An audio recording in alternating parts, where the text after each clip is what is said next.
dans le cadre de la Covid, le comité d'éthique a été en pointe pour ce qui concerne le respect des règles éthiques. Pour le cadre de la recherche, nous avons eu à enregistrer plus de 50 protocoles de recherche qui portent sur toutes les dimensions de la maladie. Mais dans ces protocoles-là, nous avons au moins 6 à 7 essais cliniques. Des essais qui sont partagés entre le diagnostic et la prise en charge. Mais l'essai le plus significatif qui est aujourd'hui en cours, c'est l'essai qui essaie de travailler dans une prise en charge beaucoup plus efficace avec l'utilisation d'une nouvelle molécule qu'on appelle le nafamostat. C'est un essai qui est en cours et qui vise les personnes qui sont au stade de réanimation, donc où la maladie est grave.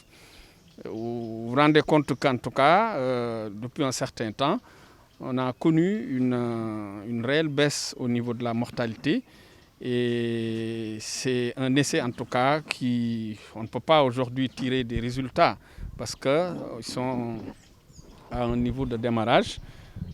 Mais c'est l'un des essais les plus suivis et qui est enregistré au niveau international parce que vous savez que les essais qui doivent être reconnus par l'OMS doivent faire l'objet d'un enregistrement au niveau d'un registre international qu'on appelle le PACTA. C'est une plateforme donc d'enregistrement d'essais cliniques qui est reconnue par l'OMS et cet essai a été enregistré au niveau de ce registre. C'est donc pour dire qu'à ce niveau-là, en tout cas, le Sénégal est en train tranquillement de développer, d'utiliser ces scientifiques pour pouvoir en tout cas faire face à la maladie. On ne peut pas a priori dire que c'est abandonné, mais le Sénégal travaille dans ce que l'on appelle, avec une approche qui intègre le principe de précaution. Effectivement, il y a eu beaucoup de bruit autour de ce Covid Organix. Et les responsables, les plus hautes autorités, ont pensé effectivement faire venir ce produit. Mais ils n'ont pas, quand le produit est venu, il est resté véritablement, ces autorités ont mis entre les mains des responsables de santé ce produit.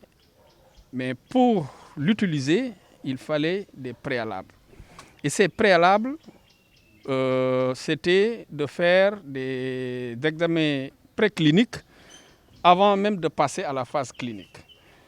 Et ces examens-là ont été menés, mais il reste encore des informations additionnelles pour que cela puisse faire l'objet d'un protocole d'essai clinique, c'est-à-dire avant que cela n'aille au niveau de l'humain.